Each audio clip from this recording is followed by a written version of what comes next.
Si Chavit Singson po ay nag-file din ng kaso ng extortion dito dahil hinihingan siya ng 50 million di umano para wag ibulgar ang impormasyon na nalalaman niya di umano laban kay Chavit Singson. No? Ngayon na nga ho mga kababayan, nagkaresulta na ang di umanong paglalabas-masok nitong si Trillanes at nitong si Leila de Lima dyan sa BJMP. Dito sa video na to, babalagbagin na ho natin itong si Ramil Madriaga. Langya ka ha? Nagpa-viral ka ngayon sa mundo ng social media. Dito sa video na to mga kababayan, iisa-isay natin ang mga kasinungalingan ng mama na yan. Pero bago yan, isang like at isang subscribe. Masaya na ho tayo dyan sa mga gusto sumali sa ating community. Yung join button na dyan lang ho sa baba. Ayun na nga. Ito kasi marami hong nalilito. Alin ba sa dalawa? Naging PSG siya nitong si BP Sara o talagang kidnapper lang itong si Ramil Madriaga? Ito ho mga kababayan, base ho sa ating mga nakitang post sa social media, una sa lahat, imposible ho palang maging PSG nitong si BP Sara, yang sinungaling na Ramil Madriaga na yan. Base ho kasi dito sa balita ng ABS-CBN na kung saan sinasabi ho nila nung hinuli ang mama na yan, ito basahin ho natin mga kababayan. Talaga hong ika nga nagko-contradict lahat ng naratibo ngayon sa social media at noong mga ilinalabas ng mga Talyanista at ensaymada. Ito mga kababayan kasi hindi ho nila pwedeng SSN yung issue ng mga maanomalyang flood control. Tatamaan ng amon nila doon. Kaya kailangan ho nila ng isang naratibo sa social media na kung saan mauumpisahan na ang panggigiba dito kay BP Sara. Ito mga kababayan, galing mismo ang ABS-CBN ito. Dito sa isa na to, panigurado yung argumento na naging PSG yan itong si BP Sara sigurado wasak na. Kagabi during the booking process, nag-collapse siya. This morning around 9:30 binalik sa amin but now nag-collapse ulit. Ano nagko-collapse pala tong si Ramil Madriaga based sa medical records? Ang tanong ko sa kanya, mayroon daw siyang epilepsy. At the same time, high blood. O high blood ka pala at may epilepsy. Paano ka nagkaroon ng medical clearance na maging PSG nitong si BP Sara? Doon pa lang ho mga kababayan, sinungaling na eh. Diba, hindi ho, nakita nyo naman ho, napakatigas nung close-in nitong si BP Sara. Hindi ho kayo basta-basta makakapasok dyan. Ika nga. Paano yun? Pagka biglang nagkaroon ng nagkagipitan, baka bigla ka na lang mangisay dyan. Hindi ho pwede yan mga kababayan. Kaya kailangan talagang ika nga matigas ka kung magiging PSG ka. Diba? Dito pa lang ho mga kababayan, inamin mismo during booking process na meron siyang epilepsy at meron siyang high blood at the same time. Imposible hong mangyari yun. Doon pa lang. Puro kasinungalingan na ho yung mga sinasabi na yan itong si Ramil Madriaga. Mamaya ho, pag-uusapan ho natin itong balita ng Billionaire News Channel na talagang ilinatag ho nila ang kredibilidad nitong sinungaling na to.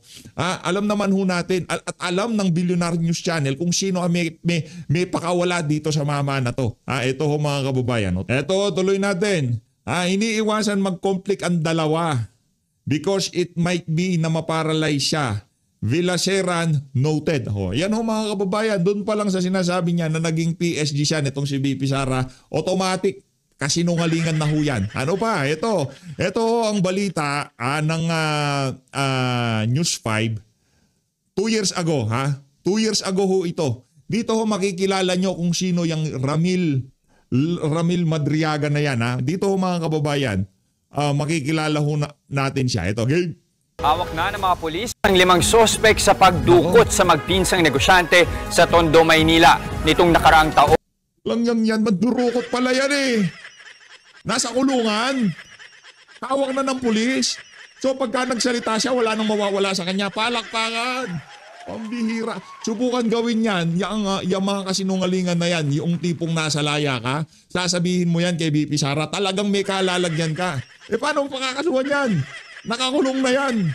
At yung ikakaso mo dyan, sobrang lala ng kinakaharap na kaso niya. Kidnapping mo. Diba? Kidnap for ransom. Yun ang kasong kinaharap niya. Paano mo siya kakasuhan ng cyber libel? Paano mo siya kakasuhan ng libel dyan? Paano mo siya kakasuhan ng paninirang puri? Yung kinaharap niyang kaso, higit na mas mabigat doon sa ikakaso mo sa kanya. Di ba? Ang mga sospek, dati ring empleyado ng mga biktima. Nasa frontline ng balitang yan, si Gary De Leon. Sino yan? Si Ramil Madriaga ho yan. Matapos ang isang taong pagtatago, natuntun na rin sa wakas ng PNP anti-kidnapping group ang 5 suspect sa pagdukot sa magpinsang Filipino-Chinese sa Yan ho ang may kredibilidad ngayong mga panahon na to. Yan ho ang witness ng mga Talyanista at ensaymada. Yan kanino ba tanong nitong si Sir Jason sa kanino niya pinanotaryo yung kanyang testimonya na yan? Noong June 3, 2022, kabilang sa mga naaresto ang mastermind na sina Ramil Madriaga at Naku, mastermind ka pala, brade. Pambira, oo. Jaime Patano. Inaresto rin ang 3 nilang kasabwat na sina Richard Babagay, Ronald Romarate at Ervin Bernardo. Dati raw close in security na magpinsang negosyante ang mga suspect. Close insecurity. Pambira. Pinano raw ni Madriaga na dukutin ang magpinsan at ipatubos sa halagang 100 milyong piso. Pero napababa ang ransom sa 8 milyong piso. Nang matanggap nila Madriaga ang pera, nagkagulo pa raw. During the ransom, nagkaroon ng encounter, namatayan sila ng 2, namatay naman yung isang pulis namin. Nasagip ng PNP ang magpinsang biktima habang nakatakas naman si Madriaga at mga kasabwat nito. Hanggang sa mahuli na nga sila, isa pa ang tinutugis ng mga pulis. Ayan ho, si Ramil Madriaga. Nakakulong ho siya. Kaya kahit anong i-offer sa kanya, kung sino man na nakipag-usap sa kanya na di umano, base sa mga kumakalat sa social media, kaya niya daw ho sinabi yan, sigurado merong pinangako yung labas-masok dyan sa BJMP sa mga nakalipas na panahon. Diba? Kailangan ho yan Kailangan nung masira itong si VP Sara ngayong mga panahon na to. Pero sigurado ho tayo mga kababayan, mulat ng ating mga kababayan. At kung ang maninira sa kanya, itong si Trillanes at itong mga dilawan-piglawan, wala hong maniniwala dyan. Sila lang ang nag-uungguyan. Ito, tuloy natin. Ito naman ho ang balita ngayon ng Billionaire News Channel. From kidnapper,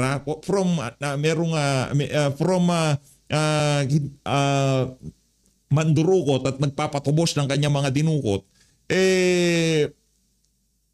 naging siya, credible witness laban dito kay VP Sara. Heto, pakinggan nyo mga kababayan ng balita.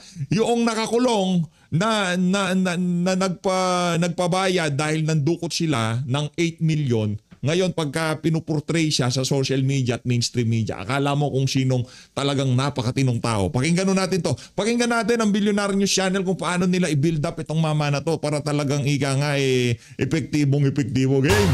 Sino nga ba si Ramil Madriaga na nag-uugnay kay VP Sara sa mga pogo at drug lords? Nakakulong si Madriaga ngayon dahil sa kasong kidnapping na ayon sa kanyang abogado ay panggigipit lamang. Narito ang agenda report. Anak ng toko, paanong panggigipit? Narinig nyo ho yung balita. Kaya ho natin pinakita yung unang balita para nga maintindihan ng ating mga kababayan ang dahilan kung bakit siya nakakulong ngayong mga panahon na to. Yang si Ramil Madriaga nandukot at nangingi ng pera doon sa kanya mga dinukot. Nung natanggap nila yung pera, nagpulasan sila. Yun ho di panggigipit. Nagurgur pa ho ang isang pulis at isa sa kanilang mga kasamahan. Base ho yan sa balita ng News 5 noong nakaraang 2 taon. 2 years ago. Diba? Hindi ho natin gawa-gawa yung unang balita na yon. Galing News 5 yon. Dito, tingnan natin yung kredibilidad. Diba? Yung kay Saldi ko nga, appropriation chairperson na sinisira nyo yung discarding niya diba? Yan nga, tauhan na ni Martin Romualdez. Ito ho mga kababayan, una sa lahat, imposible siyang maging PSG siya ni VP Sara from 2018 to 2021. Napaka-imposibleng mangyari ho nun. Kasi epileptic siya. Pasintabi ho kasi kapansanan ho yan Epileptic siya, high blood siya at the same time. Imposible ho magkaroon kayo ng medical clearance para makapasok sa PSG kung meron kayong ganyang klaseng karamdaman. Paano pagka nagkigipit, mangingisay na lang kayo na ganun? O kaya, siyempre masarap lagi pagkain dyan. Baka high blooding ka pa dyan. Yung mukha pa lang na to si Madriaga, matakaw na Diba?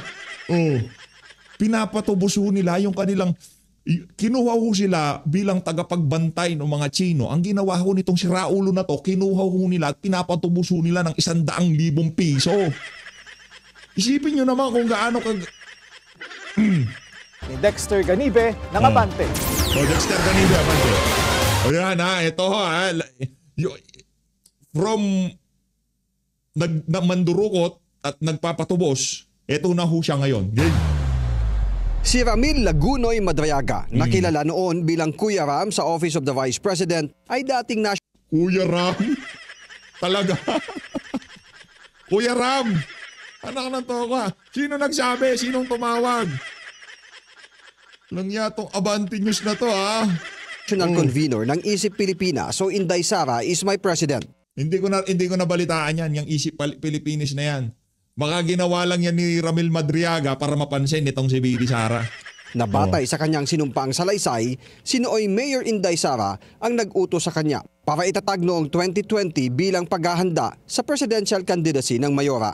Kung pagbabatayan ng kanyang mga post sa Facebook, madalas niyang makapulong sa mga online meeting noon si Mayor Sara. Batay din sa affidavit, nagtapos siya ng abogasya noong 1995 pero hindi pumasa sa bar exam noong taong din yun. kasi utak kriminal eh. Utak kriminal eh. Paano ka makakapasa sa board exam? Baka ang tanong dyan, pag ba meron kang binabantayang mayamang Chino, dapat mo ba siyang dukutin o protektahan? Baka sinagot niya, dudukutin. Di ba? Baka yun yung mga tanong sa board exam, hindi natin alam. Hindi nakapasa. Yun ang problema. Kasi utak kriminal nga eh. Talagang to ko, hindi ka magiging PSG ng mga Duterte kung ganyan ka mag-isip. Nakita nyo ho si Kategi. Nakita nyo yung tikas ni Kategi. Pagka nakikita nyo si Kategi, parang si PH update lang din ho yun. Nagtapos din siya ng Masters in Management kaugnay ng National Security Administration. Yan. 1993 pa, nagtrabaho na umano siya sa Economic Umano! Kahit yung taga-Abante News, umano ang ginagamit kasi alam nila sinungaling yan. Nakakulong na yan. Ika nga wala na, durog na buhay niyan. Intelligence and Investigation Bureau ng Department of Finance. 2001 naman sa National Security Council at sa Intelligence Service ng Armed Forces of the Philippines o ISAF. Umano ho lahat yan. Wala hong kasiguraduhan yan kasi base doon sa isang PSG talaga ni BP Sara nagsalita na kasinungalingan daw ho ang sinasabi ng mama na yan. Mamaya, sa susunod na video kasi medyo mainit-init ito eh. Kailangan na, sa katunayan ho yan, dapat di na ho tayo sasalansan. Pero nakita ho natin napakainit nito eh kasi mainstream media at social media talagang ini-SS tong issue nito kaya kailangan ho natin paliwanagan ang ating mga kasama dito sa video na to. Na kung saan pagka nakakita kayo ng naratibo na umaayon dito sa kriminal na to, huwag niyo hong paniwalaan. Dahil yung mga yan bayaran. Dahil yung mga yan galit kay BP Sara. Dahil yung kanilang mga amo mga magnanakaw, especially yung mga Talyanista at ensaymada. Yan na lang ho ang bala nila kay BP Sara. Diba? Yan lang ho ika nga yung tipong dahil yung kanilang mga amo ngayong mga panahon na to, samot-saring anomalya ang nasasangkot sa kanilang mga pangalan. Kailangan ho nilang magpalabas ng kanyang mga klaseng istorya. Napasok din siya sa NBI at sa Revenue and Integrity Protection Service. Umano. Pambihira, grabe ha. Kompletos recados, pati mga material, pati mga larawan. Kanino galing? Malamang, siguro kay Trillanes. O di naman kaya kay Leila de Lima. Di ba? Nakakulong. Nasendan kayo ng mga ganyan. Exclusive. Sabagay, exclusive gano'n. Na isang anti-corruption task force ng DUF na nabuo sa bisa ng Executive Order No. 259 noong 2003. Mula 2016 naman ay nagtrabaho siya bilang intel agent ng mga Duterte. Siya rin ang itinuturong leader umano ng Kidnap for Ransom Group na nakapangalan sa kanya. Yun ang malupit. Sa lahat ng sinabi niya, yun pala ang totoo.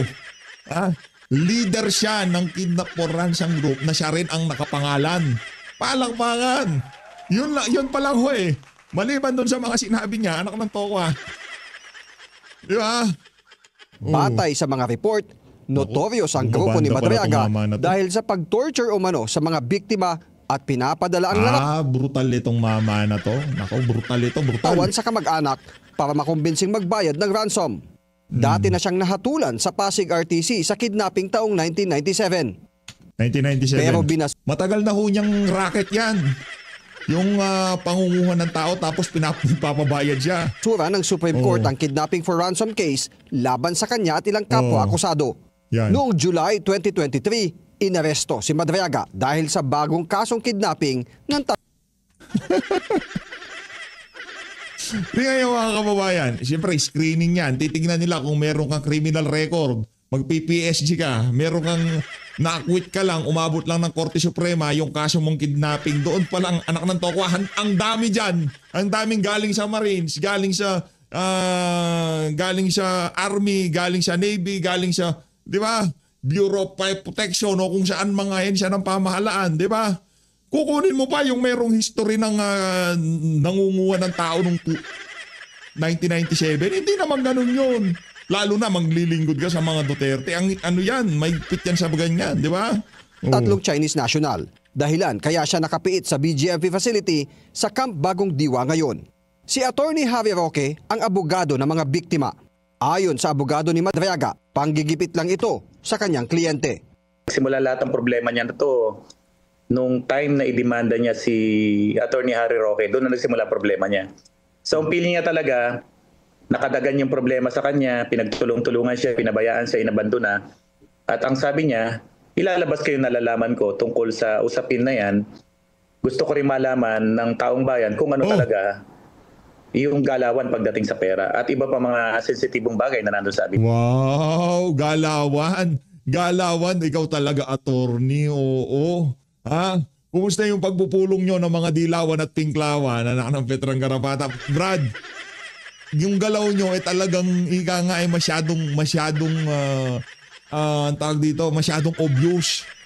Di ba? Yung porket sinabi ni Madriaga na itong si BP Sara tumanggap ng pera galing pugo at galing sa droga. Sa tingin nyo naman ho mga kababayan, yan pang si BP Sara, yung mga Duterte, galit na galit sa ano yan.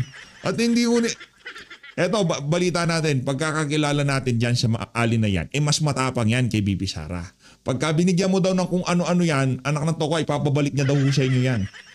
Ipapabalik niya, yung pagkakakilala natin ha. Kahit si dating Pangulong Rodrigo Duterte, ang mga narinig natin sa Davao, isang beses daw merong ibinigay dito kay, anong tawag dito? Isa sa kanyang mga anak. Mamahaling bagay. Alam nyo anong ginawa nung tatay? Sooli mo yan. Anak ng toko. Sooli mo yan. Bigay na yon ha. Ibig sabihin yung nagbigay doon talagang business talaga. Legit business. Anong ginawa ni Tatay Digong? Sinoli. Anong ginawa nung nagbigay? Hindi niya tinanggap. Ibenta mo na lang. Sa iya, regalo yan, sabi. Yung prera na pinagbentahan, i-donate. Ganon ho kalulupit yung mga Duterte na yan. Kaya yung respeto natin sa pamilya na yan, talagang iba ho mga kababayan. Yan ho ang reputasyon ng mga Duterte. Kaya yung tipong magdadala ka ng pera out of nowhere, tatanggapin nila. Hindi ho, totoo yan. Ako na ho nagsasabi sa inyo. Bidibid talaga. Ang tinutukoy raw ni Attorney Palad ay ang land grabbing issue laban noon kay dating presidential spokesperson Roque sa Bataan na inakyat niya ang kaso sa Office of the Ombudsman. Ang sabi nga niya sa amin ay may nakita pa siya mga Chinese paramilitary people doon sa loob ng lote na yon. So, dinimanda niya sa ombudsman, doon na nagsimula problema niya. And nung magkaroon ng problema between Madriaga and Roque at humingi siya ng tulong daw kay BP Sara at ang sabi sa kanya hindi mo dapat dinimanda si Harry Roque kasi para mo na rin dinimanda ang mga Duterte. Naku! Sabi Di naman ganun yun. Naku, para mo na dinimanda ang mga Duterte. Kanino galing? ni Attorney Palad, isusumiti nila sa ombudsman ang affidavit ni Madriaga. Wala pang pahayag. Ang mahirap po nito mga kababayan, ha? Yung mga sinabi nitong si Saldico, pinagkibit balikat at AI base dito kay Romulia. Tapos itong testimonya ng isang kriminal. Pare-pareho lang naman po sila mga kababayan. Sigurado tatanggapin ho nila ng ganun-ganun na lamang. Walang problema, handa. Si Bibi Sara, sigurado ko ha, ito ang ano ko dito sa alin na to. Kahit anong mangyari, wala na ho yung pakialam. Base sa nakikita natin. Anak na to ka, di nga nagpapaganda eh. Yung tipong pagising ng umaga, pagka in-interview siya, yun na yun.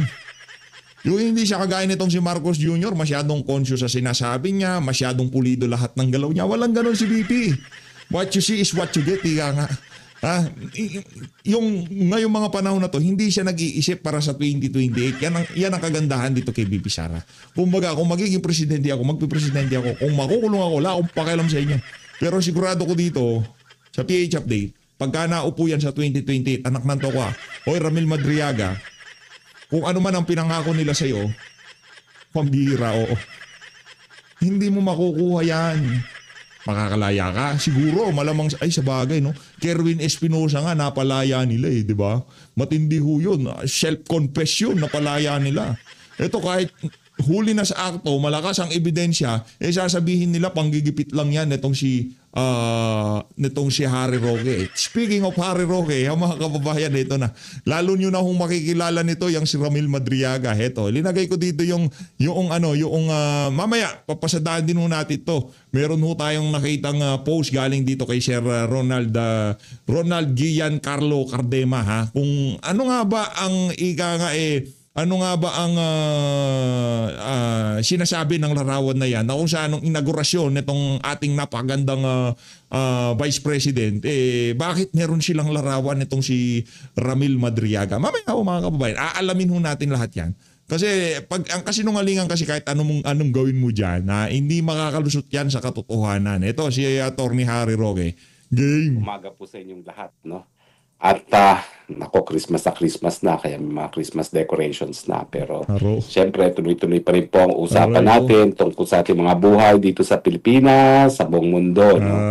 Anyway, ang pag-usapan po natin ngayon ay ang pinaka-latest na black propaganda laban kay VP Sara, na di umano ay siya tumanggap ng pera galing sa mga pogo at galing sa mga drug lords, no, nung huling eleksyon.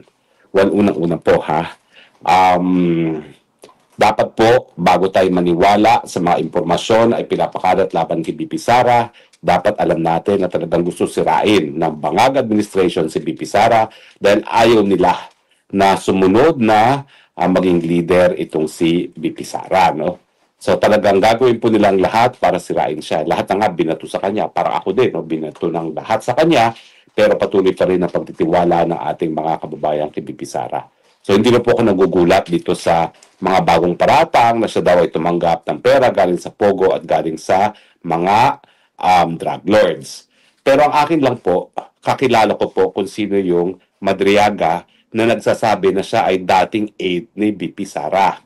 Well, unang-una po, sigurado po ako hindi yan naging aide. Yan po ay naging kasapi ng isang tinatawag na ano tawag doon? Yung parang movement na sumuporta. Oo, sumuporta nga kay VP Sara, pero ang pagkakaalam ko po, hindi siya personal na kakilala ni VP Sara. Dahil si VP Sara naman po, 32 million ang botong nakalap, siguro naman po, 5 million, merong larawan na kasama siya, no? So kung meron mang larawan itong Ramil Madriaga na ito, ay hindi po ako nagtataka dahil 5 billion people naman siguro po ang meron talagang larawan kasama si VP Sara, lalo na noong panahon ng eleksyon, no? Kaya talagang hindi kasi pagka dito sa dito sa usapin na to, pagka ikaw meron kang larawan na kasama si VP Sara, talagang yan, kapani-paniwala yan, credible yan. Diba? Credible. Hindi lang credible yung larawan itong si Marcos Jr. na kasama niya, itong si Zaldico. Yan, hindi mga credible yan. Yung mga larawan na ilinabas na doon sa bahay ni Zaldico, napakaraming mga maleta. At sabi ng close-in bodyguard niya, security group niya, itong si Master Sergeant Orly Gutesa, na pera ang laman. Sinabi nitong si Zaldico, pera ang laman. Pero walang katotohanan yan. Diba? Kaya lang naman yung mga kababayan. Buhay politiko po talaga yan. So, pero iba pong pagkakakilala ko sa kanya. Kilala ko po itong Madriagang ito dahil siya po isang akusado sa isang kaso na hanggang Setyembre ng taong ito ba o taong nakalipas 2024, ako po ang personal naghahawak. Ngayon po, opisina ko pa rin ang naghahawak ng kaso laban sa kanya bilang private prosecutors under the direct and control and supervision of the public prosecutors. Ano po ang kasong yan? Ang kaso po ay 2 counts of kidnapping for ransom. Now, syempre po, yan ay nakabinbin sa hukuman. Hindi po natin po pwedeng sabihin kung siya ay guilty or not guilty dahil hindi pa po napapatunayan. Alam ko naman po yan, yung sub judice rule, no? At bawal sa akin bilang isang partido sa kaso na yan na sabihin siya ay guilty na. Pero, dumaan po sa proseso naman itong kaso labang kay Ramil Madriaga at ang nangyari po dito ay humingi siya ng bail. Sang-ayon po sa ating saligang batas, ang bail naman po is a matter of right except when evidence of guilt is strong, no, sa mga heinous crimes. At matapos siya humingi ng bail, yan po ay hindi napagbigyan ng hukuman dahil ang sabi ng hukuman, the evidence of guilt is strong. Ano ba yung mga ebidensya laban sa kanya. Well, kasama na po dyan yung positibong identification ng mga biktima ng kidnapping ng mga Filipino-Chinese na kasama nga si Ramil Madriaga, kasama yung kanyang pinsan na nangidnap sa kanila at iba pang mga physical evidence gaya ng mga text messages. No? So hanggang doon lang po ang sasabihin natin doon sa kaso. Pero ang linaw sa inyo, itong impormasyon na siya daw ay ex-aide ni BP Sara ay kasinungalingan po yan. Hindi po siya kakilala ni BP Sara, ang aking pagkakaalam. At pangalawa, kung hindi po ako nagkakamali, nagpa-blatter nga po si BP Sara ng grave threats laban dyan kay Ramil Madriaga kasi binantaan ang buhay ni BP Sara at binantaan din po ang buhay ko. Sa totoo lang po, matindi tong Ramil Madriaga na to. Kriminal ho ata talaga ito. Binantaan daw si BP Sara Parang talagang yung tipong utak niya iba ho kung tumakbo, di ba? Nung hinawakan ko po itong kaso ng Madriaga, binalik po ng kapulisan yung security ko na nabawi na matapos akong natalo nung eleksyon nung 2022, no? Binalik po nila kasi nga daw delikado talaga itong grupo ni Ramil Madriaga. Sa katunayan, matapos po silang mahuli, no? Madakip at mahuli, nagkaroon po ng manhunt. Hindi, ho talaga, sobrang SSO itong Ramil Madriaga na to. Talagang tinututukan ho nila ng maigi. Tipong mainstream media talagang gigil na gigil ho sila dito sa issue na to na maikonekta kay BP Sara. Kaya ho natin ipinakita yung kanilang balita nung mga nakalipas na panahon para at least magka-reference ang ating mga kababayan kung sino ba tong na to, Ramil Madriaga na to. Para sa kanila, renade din po yung kanyang parang tawag ito, farm, no, dyan sa Rizal, kung saan napakadami pong baril na nakuha. Nakapagtataka nga po bakit napakadaming baril itong si Ramil Madriaga, bagamat ang naging negosyo po niya ay parang security agency, pero kung titignan niyo po, hindi ordinaryong security agency na naka-blue uniform. No? Para po talaga silang, elite security group na hindi mo alam kung anong ginagawa. At sangkatutak nga pong mga firearms ang na-recover nung siya po ay renade sa kanyang farmhouse dyan sa Rizal. So unang-una, yung mga pinagsasabi po nitong Madriagang ito nanggagaling po sa isang polluted source kasi nakakulong po siya ngayon. Dahil non-bailable po yung krimen niya na 2 counts of kidnapping for ransom at nagkaroon na ng desisyon ng hukuma na hindi siya entitled na magpiyansa dahil the evidence of guilt is strong. Hanggang doon na lang po tayo. Kawawa naman ho yung mga Chino Kawawa naman ho yung mga Chino nagreklamo dito kay Madriaga. Parang bigla ho atang hihina nito ang kaso niya. Dahil bawal pagsalitain ang merito ng kaso. Pero sasabihin ko rin po na foul ang ginagamit ng mga pamamaraan nitong si Madriaga para ma-dismiss ang kanyang kaso. Sa katunayan po, una-una, nag-offer po yan. Ginamit ang isang common acquaintance namin ng, kundi po ako nagkakapali, para 5 milyon sa akin, yung mga panahon na yun, para ibenta ko yung kliyente ko at ipa-dismiss ang kaso. Hindi naman po ako ganun tao. In fact, lalo akong suhulan na ganyan, lalo akong nabubwisit.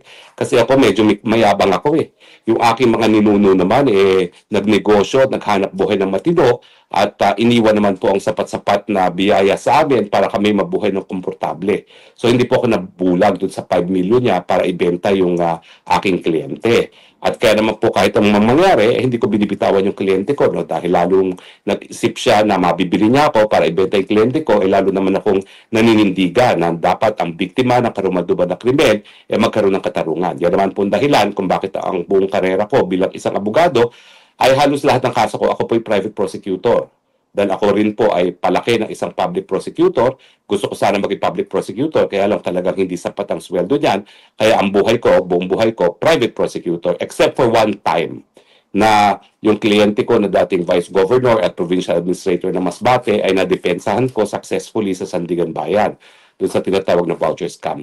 Once lang ako naging defense counsel sa buong buhay ko at 35 years of practice na po ako. Puro private prosecutor talaga ako. At saka international arbitration.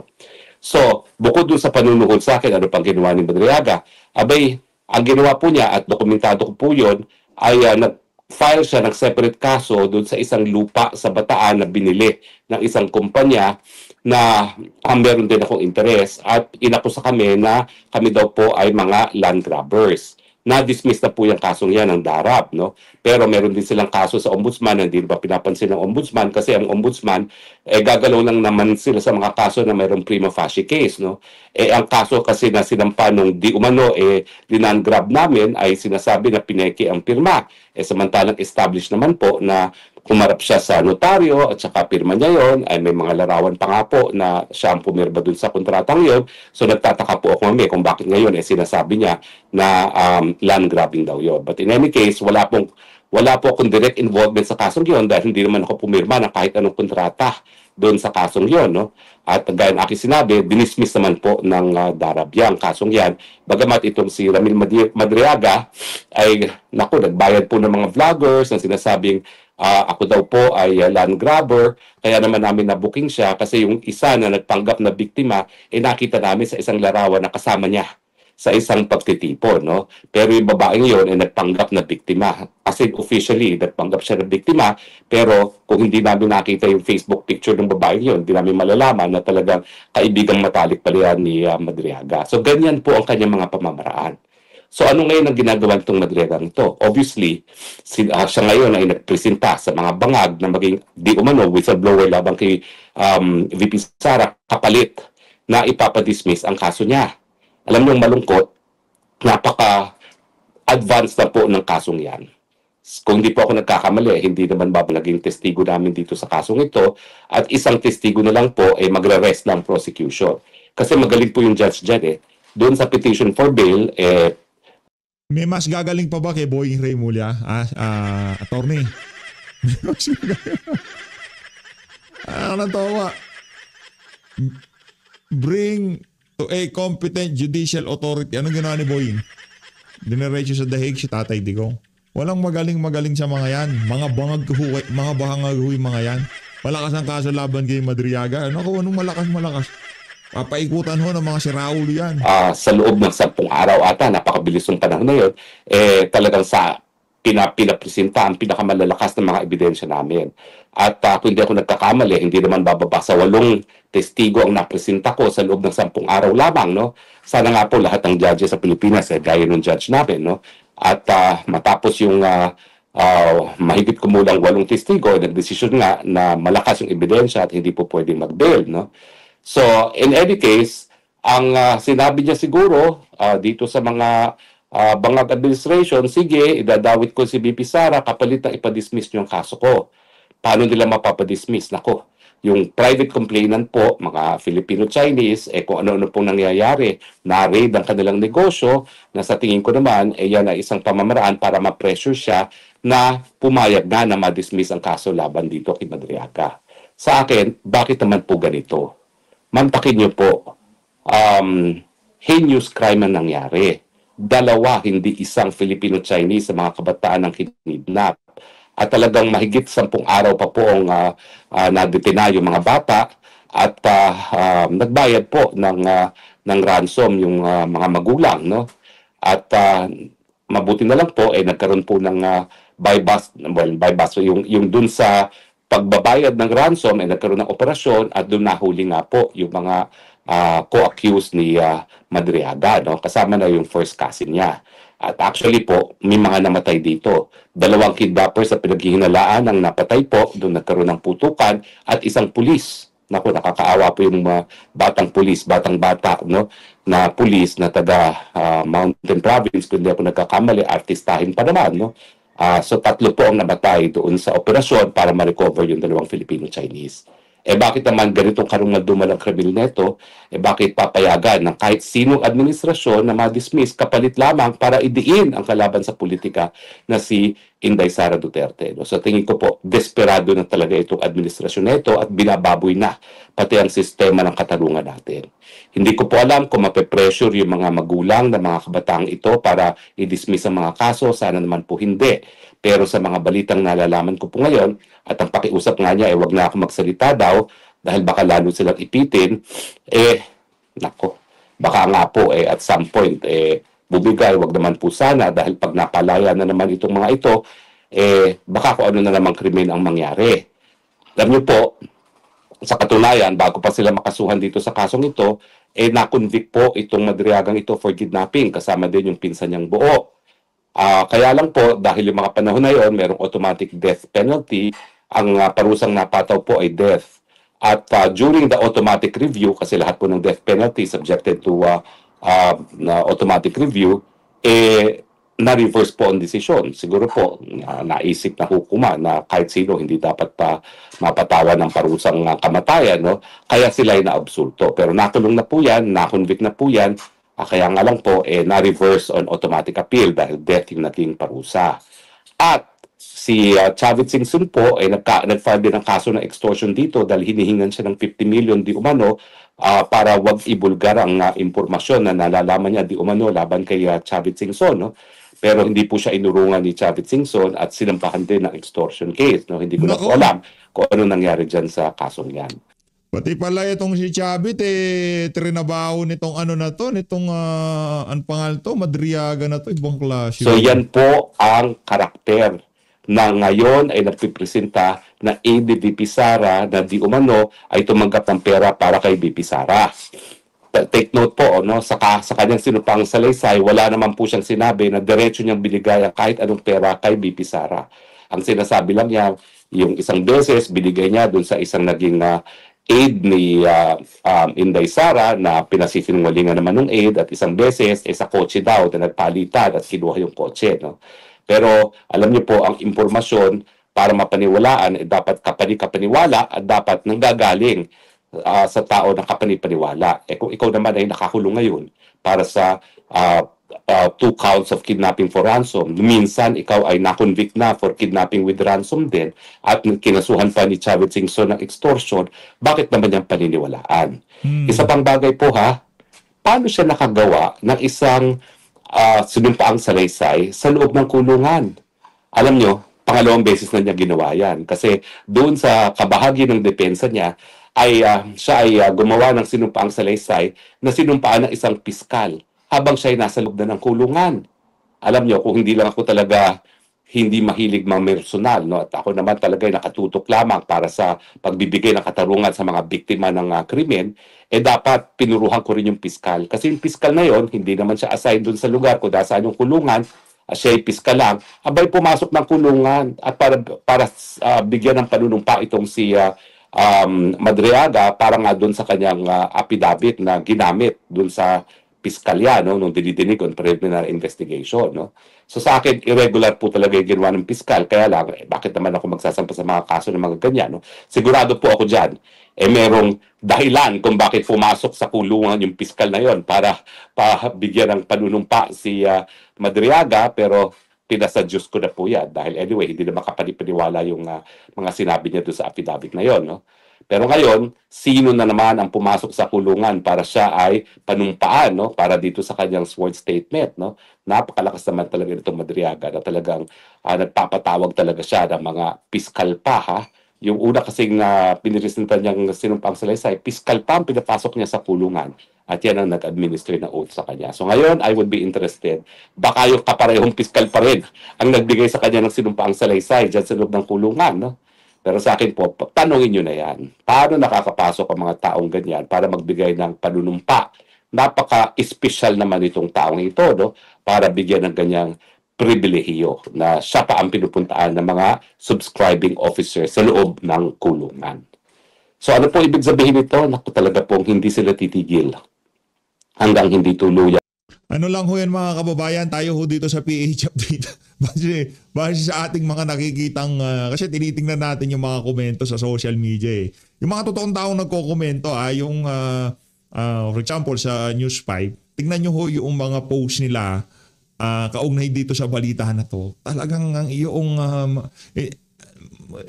ramdam na, alam na mga kababayan natin na panggigibalang kay VP Sara itong kumakalat na balita na to kay Ramil Madriaga. Kasinungalingan at talagang the design is very Trillanes ika. Diba? Galawang trililing ho mga kababayan. As always, maraming salamat dito na ho na tatapusin ng ating reaction video. Mag-ingat po kayong lahat. Ang lahat ng Pilipinas.